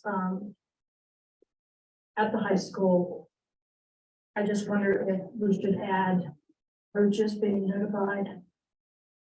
We did have a situation where even though the school nurse knew a young lady was pregnant, the coach did not know. Might be a violation. Yeah. If a violation, Violations in that, yeah. We could take a look at that. well, that would be my concern, if the coach did not know and sent the child out there, or young lady out there to play, and something happened. Just a thought. Yeah, I think the nurse though would, I mean, is in a position to, because that changes the status of the physical. Pretty much. Right. But we can definitely ask some questions on that. Okay, we can ask that. Great. Further discussion on JIE? Seeing none, move to our final policy, JFC. Student withdrawal from school / dropouts. Discussion on this policy. So I have two things. Number one, so we rewrote the policy, 2 paragraphs. So thank you again from discussion last time I'm addressing. Could we potentially flip the paragraphs? Number one, instead of talking about dropouts, we start talking about transfers as well. This is the order in which the policy is named. The other thing is could we find some way to call out the fact that the paragraphs reference 2 completely different things? Because this is a policy that talks about 2 different topics, and we have addressed 2 different topics, but when you just put it out there with one paragraph, it seems that they're completely unrelated paragraphs, frankly. And if there's some way we could call them out, even if we add a subtitle, right? Student transfers and then, withdrawal from school, right? That way we see that they're 2 topics, different topics. Mrs. Tartan. And just the justification on that second paragraph. Right. Yes. Any further discussion on this policy? All right, so these policies will come up for a vote later in the meeting. We'll have final opportunity for comments if necessary. With that said, we are on to section 7 and action items, Mr. Rapp. Section 7 amendments, I make a motion to approve resolution 7.1 as written. Second. I motion on the floor properly seconded. Any questions or discussion on that motion? Seeing none, we'll move to a vote. All those in favor? Aye. Aye. Any opposed? Any abstentions? Motion carries 5-0. Section 8 personnel resignations, I make a motion to approve resolution 8.1 through 8.3 as written. Second. A motion on the floor properly seconded. Any questions or discussion on that motion? Seeing none, we move to a vote. All those in favor? Aye. Any opposed? Any abstentions? Motion carries 5-0. Section 9, personnel retirements, and make a motion to approve resolution 9.1 and 9.2 is read. Second. A motion on the floor properly seconded. Any questions or discussion on that motion? I would just say that Mrs. Pam Hobbs is one of my favorite people in the district, and having heard a month or so ago that she was giving up her Odyssey to Mine position was hard enough, but now that she's going to be retiring, that's a whole nother ball. Sad to see her go, but wish her the best. Seeing nothing else, we'll move to a vote. All those in favor? Aye. Any opposed? Any abstentions?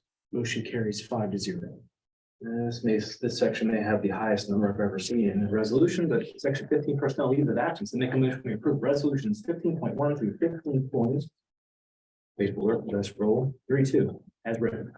Second. Have a motion on the floor properly seconded. Any questions or discussion on that motion?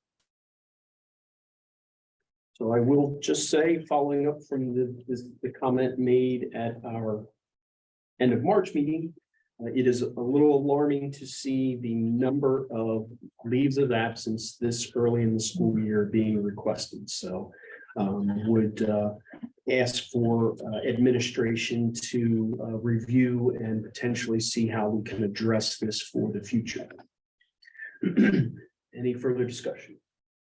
Seeing no one, move to a vote. All those in favor? Aye. Any opposed? Any abstentions? Motion carries 5-0. Section 21, other business, I make a motion, we approve resolution 21.1 school choice as written. Second. A motion on the floor properly seconded. Any questions or discussion on that motion? Seeing none, we'll move to a vote. All those in favor? Aye. Any opposed? Any abstentions? Motion carries 5-0. Section 22, other business field trips, I make a motion, we approve resolutions 22.1 through 22.3 as written. Second. A motion on the floor properly seconded. Any questions or discussion on that motion? So if I may, just want to bring up, I think we mentioned it before, but I definitely want to mention it now. At the very top of each of these field trip forms, there is a directions that says to be submitted to the building principal at least 2 weeks prior to the date the trip is scheduled for overnight and or out-of-state trips. Forms must be approved by the Lake Forest Board of Education 30 days prior to the date of the trip. All three of these, the board is approving tonight, and we are within that 30-day window. Now, a couple of them, this is exacerbated, I think, for two of them, potentially because we only had one meeting this month. But definitely one of them, that is not the case. So I would ask administration to please be aware of that policy that exists and do their best to honor it. It should certainly be more the exception than the norm where we are doing this. Any other discussion? Seeing none, we'll move to a vote. All those in favor? Aye. Any opposed? Any abstentions? Motion carries 5-0. Section 23, other business financial reports, I make a motion to approve resolution 23.1 financial report and resolution 23.2 financial position report, both as presented this evening. Second. A motion on the floor properly seconded. Any questions or discussion on that motion? Seeing none, move to a vote. All those in favor? Aye. Any opposed? Any abstentions? Motion carries 5-0. And finally, section 24, other business board policies, I make a motion to approve resolution 24.1 board policies first reading as modified for discussion. Second. A motion on the floor properly seconded. Any questions or discussion on that motion? Seeing none, we'll move to a vote. All those in favor? Aye. Any opposed? Any abstentions? Motion carries 5-0. Thank you, Mr. Rao. Thank you, Mrs. Starkey. We're on to section 25, board report. Board reports and discussion items, 25.1 Delaware School Board Association. Mrs. Starkey. Yes, no report. We meet next week, so we haven't met since the last time we had a board meeting. All right, thank you. Any questions for Mrs. Starkey? Great, thank you, Mrs. Starkey. 25.2 Legislative Committee, Mr. Rao.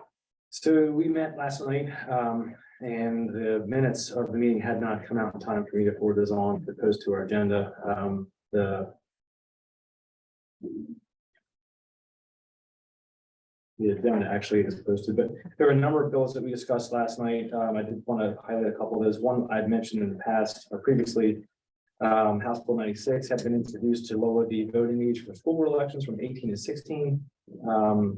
The DSBA and the legislative committee had opposed that, and sounds like that would have been, even if it passes, it sounds like it's going to be an unconstitutional bill anyway, because the Delaware Constitution provides for a voting age of 21. The United States Constitution lowered that through an amendment to 18, and it does not give any distinction to any type of election, just as election. So this would qualify as that. So I don't see that bill going anywhere.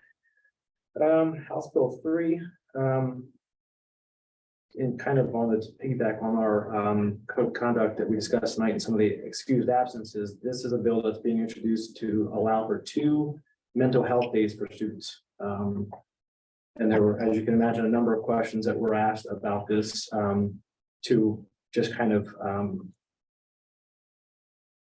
so the position we took was to oppose it because it's taking away local control, which is one of the things that the DSBA continually advocates for, but we could just imagine the number of different questions and Pandora's box type things this would open up if we just allow kids to take mental health days.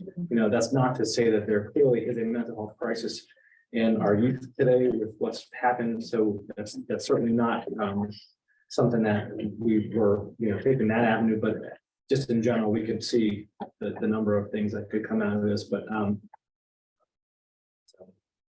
there were probably 6 or 7 other bills. These are all introduced by Representative Longhurst, and they were actually introduced yesterday. So that's why a lot of these we didn't have a lot of information with. One of them was House Bill 200, which is establishing a mental health services unit for high schools. You may have seen that House Bill 100 did the same thing for elementary, and 300 was for middle school. So this was just introduced yesterday. And then House Bill 6 would provide for state funding a mental health professional and coordinator for fiscal year or school year 24-25. So again, not sure where any of the movement is on those because they were just introduced, but a lot of different things are in the works. I think session ends here soon. Our next meeting is May 31st, which is right before session ends. So should have more information on, but there's a ton of stuff going on right now. So I will say with those, I am glad to see that at least the wording is for the state to fund it, not to push the funding down to local districts and local dollars. Hopefully the state finds the individuals as well. It finds the folks. So that's the trick right there. All effective would take this position. All right, thank you, Mr. Rao. Any questions or discussion for Mr. Rao, Legislative Committee report?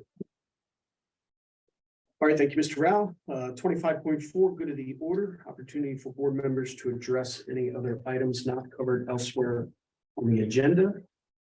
The floor is open.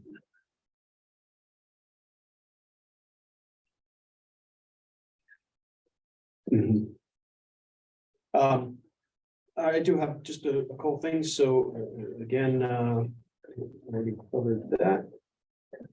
Reminder as well, everyone's discussed already, but I Love Lake Forest Day next Saturday. I look forward to seeing all of you. And as well, getting everyone out to the polls to vote for a referendum.